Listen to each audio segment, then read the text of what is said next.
Hello, welcome again to Sport Unlocked. If you've not listened to the episode going in depth on the summer transfer window finances and the FA's Lucas Paquetá verdict, go back on your feed because it's there. If you have, well, get ready for another episode with Tariq Panja from the New York Times, Martyn Ziegler from the Times, and myself, Rob Harris from Sky News, building up to World Cup tickets going on sale for 2026. You can go and watch the final for just $6,750 dollars. I think, is that right? Yeah. So the ticket policy is finally being rolled out, and as we had told the loyal Sport Unlocked listeners a few weeks ago, this is going to be using the much discussed and sometimes derided policy of dynamic pricing, which we saw at the Club World Cup just now in the summer in the US, where ticket prices fell to the floor given the context of all of those empty stadiums. Rob, you're au fait with the World Cup 2026 ticket pricing. You've read what they've put out as we record this. So what exactly is it going to look like? One thing's notable from the press release, and we see this sometimes, that the exact pricing might be buried on a link where it jumps you to a different document and you have to go through it all. It's maybe quite startling in the main text of the press release. They do say that tickets will start from $60, but then go up to the most exclusive ones being $6,730 for the final, for the ultimate global showdown, as they call it. So in no way disguising this huge number for the most expensive tickets, and it could fluctuate with dynamic pricing. So in terms of the $60, is it possible those go down? Is that where they start at? Surely some of those group stage games, there are 64 of them, might be less appealing in some markets. 64 games, a reminder that would have been the total number of games at every other previous World Cup. This is now the first edition of the 48-team World Cup, Mexico, Canada, and mainly the US. The thing I don't get, FIFA had projected, before all of these ticket announcements, this World Cup would generate $14 billion in revenue and an $11 billion surplus for FIFA, which is, let's remember, a not-for-profit organization. Now, in the previous tournaments, we've seen fans from desperately poor circumstances go and sell houses, cars, all sorts of things because of the passion for their teams, and they follow them all over the place. Now, the way this dynamic pricing scenario works is the most popular games will have the issue of prices potentially going up. Now, I'm thinking of Latin American teams, Argentina in particular. Do you remember in Qatar, those fans were incredible. These aren't really wealthy people. Using this policy, it looks like they're going to be penalised for their passion and for support of their football team. FIFA's not a for-profit company. Why is it doing this? It's to raise money for development globally, and every dollar that goes into its coffers will be redistributed to important projects to grow the game, I imagine. That's what they say. And the latest estimate is 7 million fans, Gianni Infantino saying. That can't be right. 7 million fans. It's not It right. averages over 100,000 per team. Could it be? I just can't imagine that being right at all. But these days, you can just say anything and say it enough times. You get your facts out there. But could it be? I don't know. Even then, this is a push. How many are there? I think it's clearly cumulative attendance. Oh, well, if there's 7 million tickets, it doesn't mean there's 7 million fans. It would require, I don't know, each fan going to just so many games. But as I've said, we live in a world where you can say anything. By the way, the other issue here is, look, the politics and the standing of the United States in the world today is of a different order than it was when it got the World Cup in 2018 with Mexico and Canada.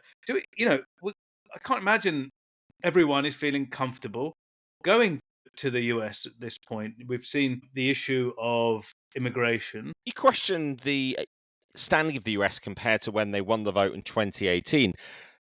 Some point to Donald Trump actually being stronger now in this second term. The way we saw the European leaders going to the White House a few weeks ago for these Ukraine talks, seemingly having this stronger position in some parts of the world on the international stage, whereas perhaps some saw him in 2018 maybe as not quite having that leadership role internationally. Obviously, some are still offended by his policies, and particularly domestically. Rob, do you know who doesn't see him as appealing as it did then? Tourists. And that's who we're talking about. It's not European leaders going for handshakes who are going to attend the World Cup that's going to make the difference in the stadiums, right? It's going to be tourists. Now, let me give you some figures here. There has been a major downturn in tourism figures this summer. 9%, 10% down on what was expected. And I'm reading a story now from the Associated Press, which has a headline saying a downturn in international travel to the US may last beyond the summer, experts warn.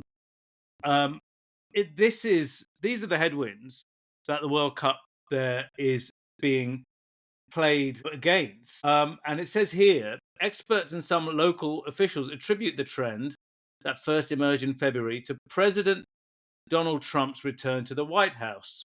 They say his tariffs, immigration crackdown, and repeated jabs about the US acquiring Canada and Greenland alienated travelers from other parts of the world. Now, has this issue of American policy or White House policy towards foreigners appeared at all when it comes to the FIFA World Cup?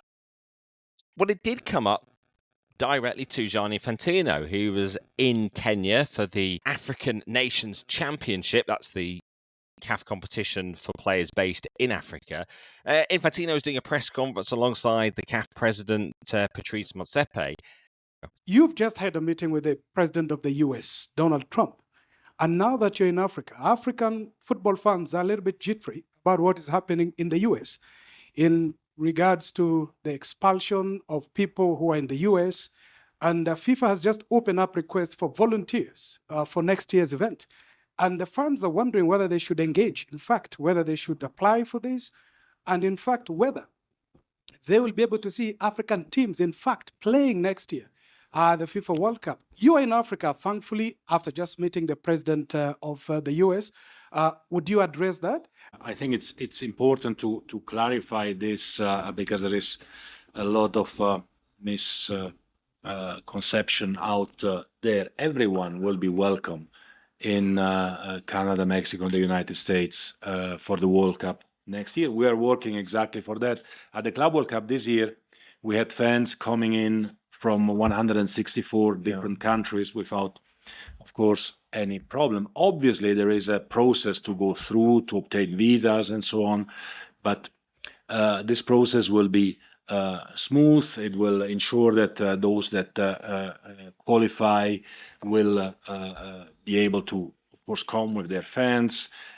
Volunteers obviously have to engage from Africa and from all over the world with the World Cup because it is an unforgettable experience and we'll have tens of thousands of volunteers coming from all over the world, as always, in every World Cup. So we are working very hard to make this happen. Then, as President Motsepe said as well, every country has its own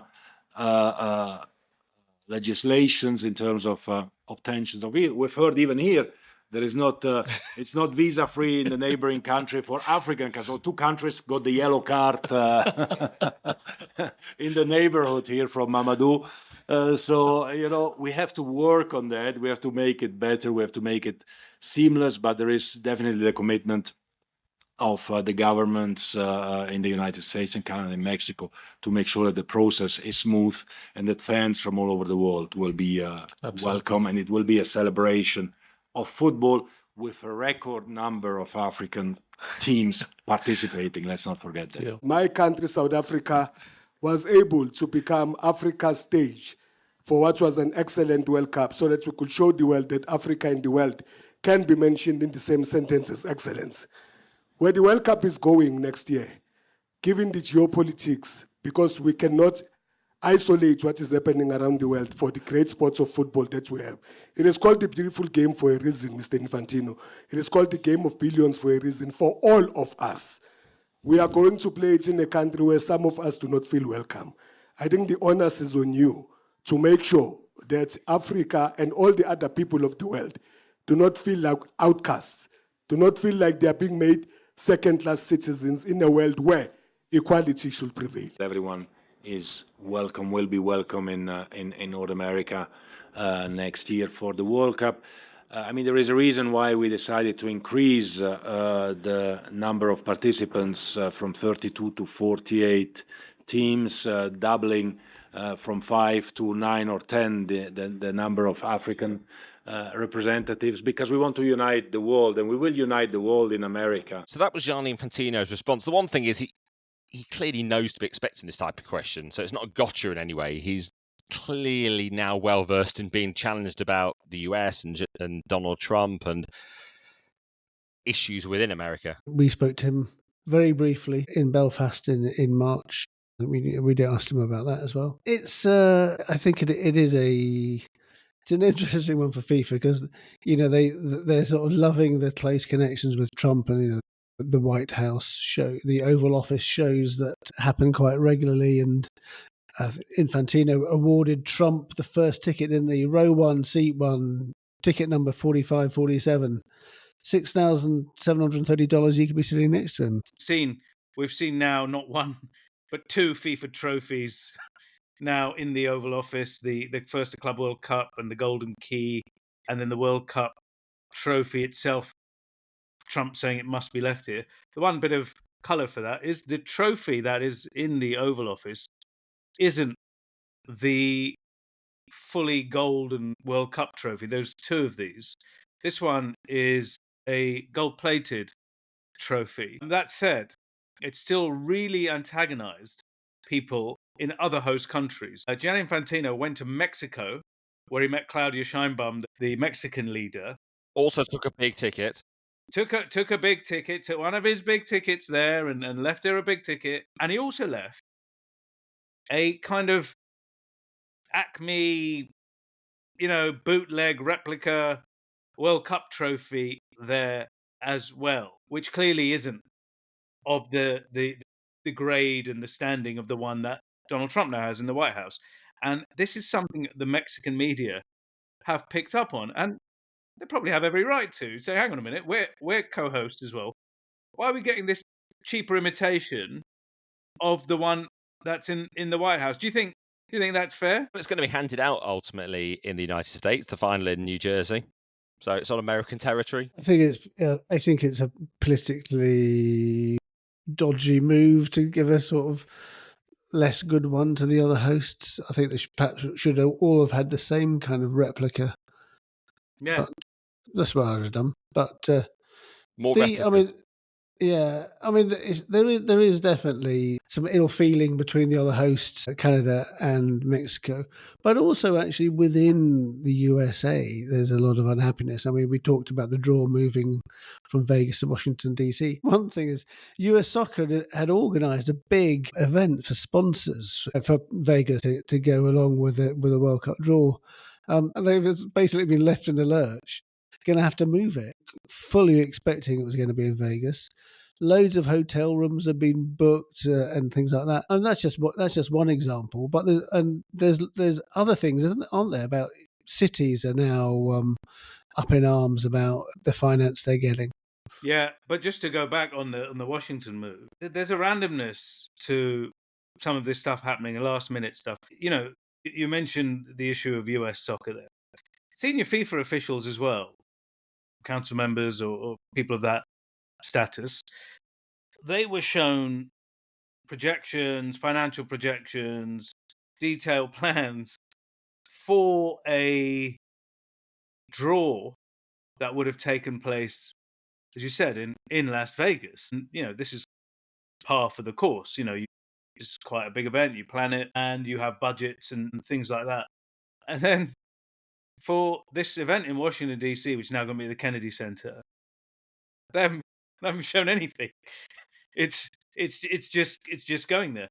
Okay, can I just ask, do we know, did the FIFA Council, did they vote on this move? Were they informed of it? They did not vote on where the World Cup draw is going to take place. They were told it's going to be there. Is it always a council decision or one for the administration?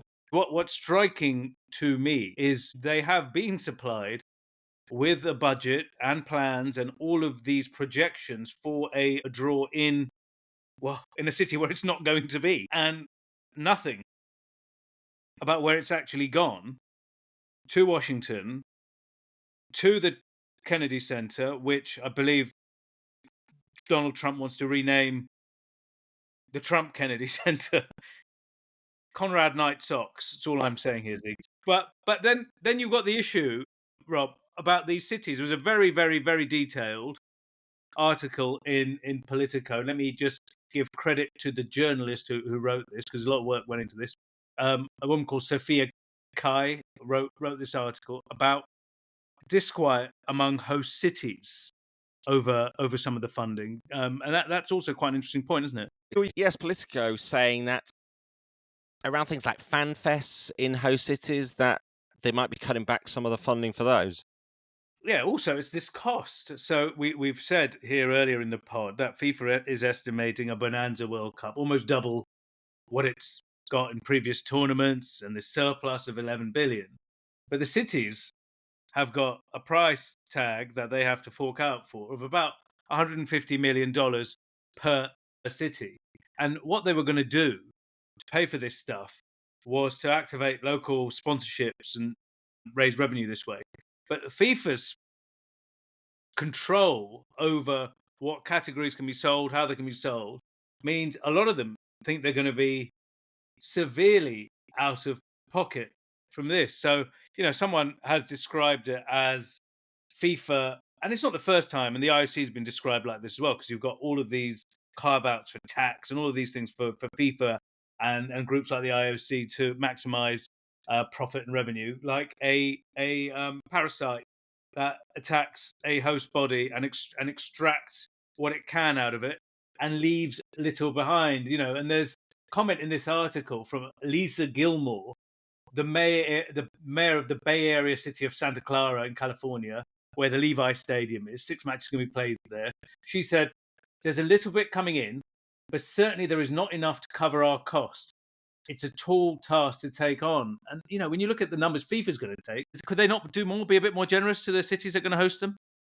This is a first, because FIFA are now the local organisers as well. Previously, there was a local organising committee. It was a joint operation between FIFA and the local body. Now it is a FIFA show organising this World Cup. And the Politico article points out that FIFA controls nearly all of the lucrative revenue streams: global sponsorships, ticket sales, in-stadium advertising, and broadcasting rights.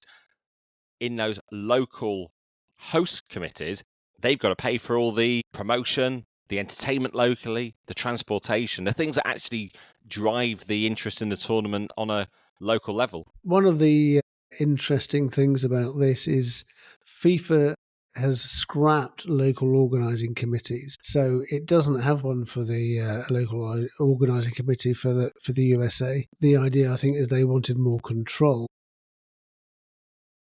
There is another point as well, which was previously for World Cups, they would have to staff up locally. FIFA had the expertise, and suddenly local people would be coming from a starting point and having to sort of gain all the knowledge about how to put on a World Cup. Of course, the flip side is, by those local officials staging World Cup, they gain all this experience and they eventually move on to other World Cups or other sporting events and play a part in those. Yeah, this is very, very different. That said, you heard mixed messages with how good this new model is and how well FIFA's own centralization of host committee solution is going. This decentralized model that they have here, each of these 11 cities have a unique relationship with FIFA. So they've got, I don't know, Dallas FIFA contract, San Francisco FIFA contract, etc. Each has negotiated its own host agreement, and it outlines the financial legal liabilities for each one. I don't know, and I just keep and I repeated it a lot, I'll repeat it one last time, is that, FIFA's going to bring in $13 billion. Taxpayers in these cities, straitened times, the economy's not going gangbusters, that they have to pay for this ride. I guess ultimately we will know the final bill and whether it's been profitable and who for only after the tournament. And some might be less enthused by the World Cup being there because they're not soccer fans as well. So they'll see this money being spent on security, on transportation, promotion around the city, and they might want in on a few weeks sporting spectacle, but they might be a bit nonplussed it is there and they'll move on quickly, but the bill could be landed with them. They will obviously benefit from big tourism potentially, which you don't often get in US sports. Maybe not people moving around the country for those in-season games. So they'll hope a lot of fans will be coming in from overseas. And if it's like the Club World Cup, maybe a lot from South America. Well, those World Cup tickets go on sale. That's a pre-sales window if you're a Visa card holder from Wednesday the 10th of September until Friday the 19th of September. Well, 7 million people flooding to the US. They'll see each seeing one match each, and no wonder there's going to be such big ticket income. I don't know what they're all complaining about, Rob. Moaning US cities. As will often be said, it's all forgotten once the games are underway. 104 matches, a record for a World Cup. Biggest ever World Cup, 104 Super Bowls. 104 Super Bowls. Come on, y'all. Well, that's a bit of perspective on World Cup ticket sales and indeed from some of the journalists, particularly in Africa, about how they're feeling about this tournament. They were able to discuss it with Gianni Infantino directly, but now interesting to see which countries provide the most ticket sales. And let's see if any of those ticket holders are all allowed to enter the United States. There's so much at stake here, guys. So the next few months, up until the tournament, we'll be discussing this and these issues more and more, won't we? And contact us if you're from one of the host cities, how you're feeling about the World Cup coming there in Canada, Mexico, or the United States. And also, if you're around the world looking to go to the US, let us know at Sport and Lots on all the social platforms, sportandlotpod@gmail.com. We'll always take comments or a voice note as well. But for now, thank you for listening. Goodbye.